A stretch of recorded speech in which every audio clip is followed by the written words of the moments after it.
ole thlir tu te kalolom le vek chuwa tu tuma chuan lal biak ki man ham te then tlang zai thiam chuan vor ngei mai kha kan thlir ho le dona top 5 contest an nei zana hian lega pui sa om chun ani to ni chon mi zatam tak zinga tang khan ani chi hi lega pui sa top 5 ron thleng thai ani ya kan chuang tak zeta ni eng poni se top 5 contest nei zana hian bk hi azai thavong vong le maya an ka sei tam lawang azai kan nga thang ha do ra ni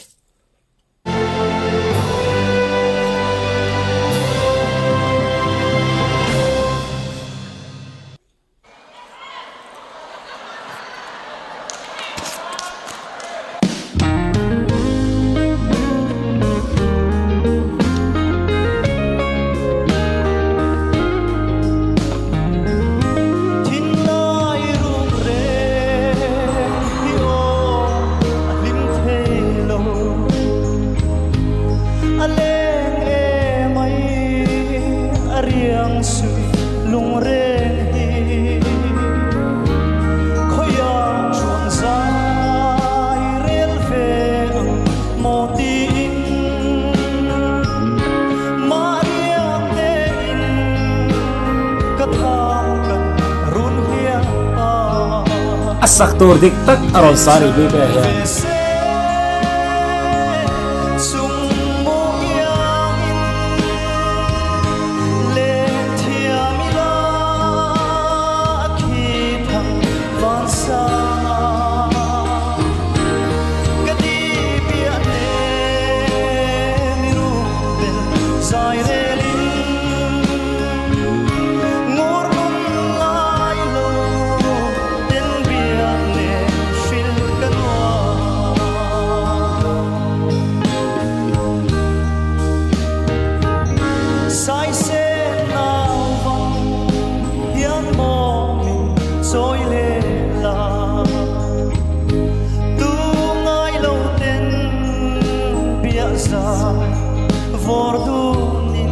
anal vong vong lutuk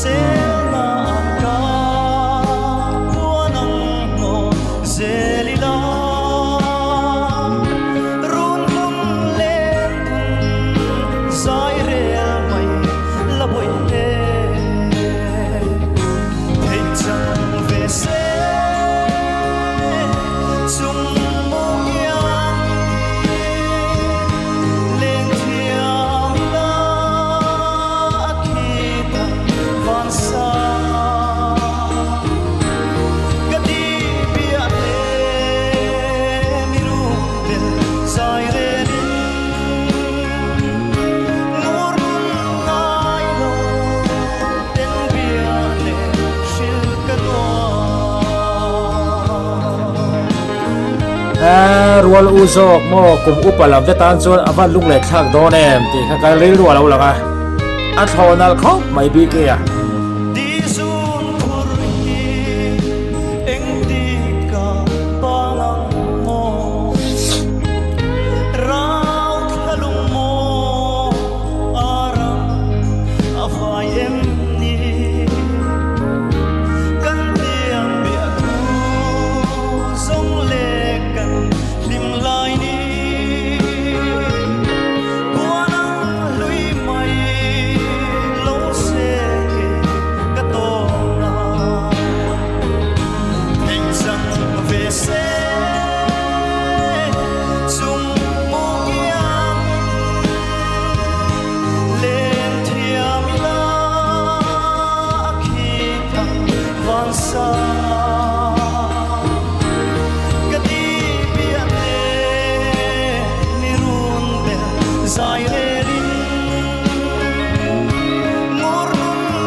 BK ya helbek ki manam te then tlang zai thiam chuan vor ani ya ani hi competition sang apol lo tir to experience nei tha mai ani ya just po hian youth icon ini thel le tur om lo nang ma light anga ikal ngor chuanin I champion pui thei ni anti ve hil kha ni a hengponi se BK a zai thawang wang khop maya kum upalam pang hau tan phe chuan lunglen thlak dor ani mo an hun kal to an feel venganga an trap hi lang ti thai khopari poni se an comment kan ngai thlang lo me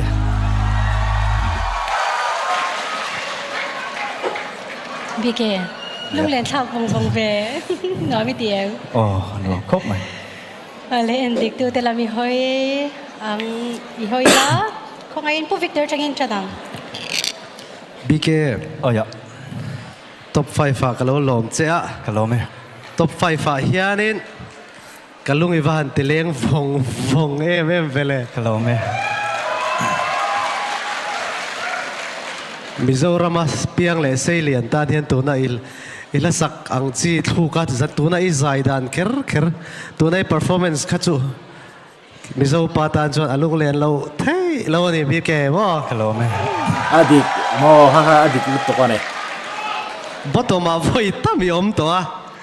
hey arsol hoya hiadin wangnu hi at aswal ho aga atwar chhel pol an ni thinan tlom thadwalo mem thina tun ma khan chu tiang deuh chuan niam deuh a chak lo deuhin tun hi ila thleng char mai hi ivan ne I tuar chhel mem na te hi again ivan nei boka ironin siam rem le sham din huni ro in sok le shama kal for deuh ai pon pakhat na po ila ni thei mai thei ani o kalau me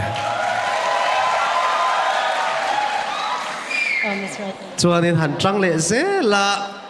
ama ero chu mason na bon tak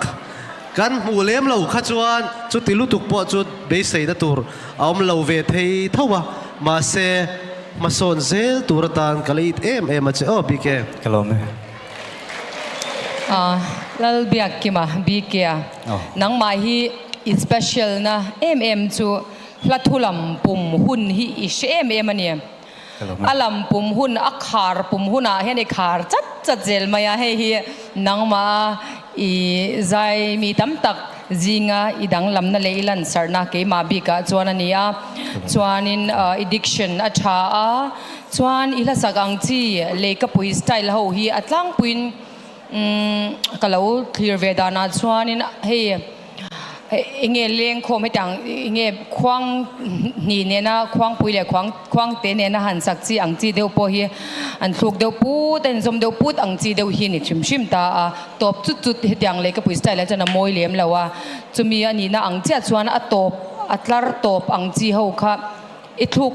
ler china ear support ti cha ka ti topa I o kha thil thata kaning ka sha chuanin iron sanal amuta min shwai alung len thak iban sanal takem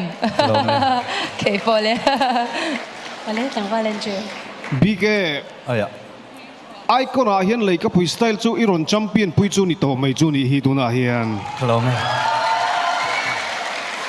zanina ithiam fal em khatiang style kha iron sa amoi maya zanin hian ka nuin angai thak ngai ka ringa lunglen po ka ringa izai dang kha lunglen thak ani bikin rual u phei chodan lunga leng don lutuk mo le zualin chuan I hemi la iron sak bianem shil kanuam tro isa moi em I hetiang la hi chon I champion chiang to em chon nang ma versatile tu mini thei to biron chua chin te po kha atha ka tia ngoi rang hian te hian in tla sung hian thu hi oi hi alo mom ka ti to sa sim o zai tha kalau me en dik tu te kan lo me hey lo a champion tir malu to ka ke chu Andrew hian thai tu me monika ti hiala kala champion tir to lo sim chere le ka pui style hi hey kan top tuna top 7 top 5 zinga hian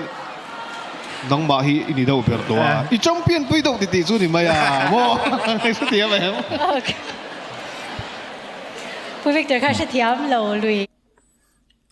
lel bek ki man ham te BK saran ru soyang khan lei ka pui style mo khalam pang hla kan tin na kha chu BK che hian top 5 aron thlen pui thai ania a thiam ani ti khadu ching reng ani chuan jailero sanga aron che fu chi lawal sang lian a che tha maya chuan BK poi hi just send an comment ana po next round chu tling don ani ti ching reng ani chu wang chuan cute icon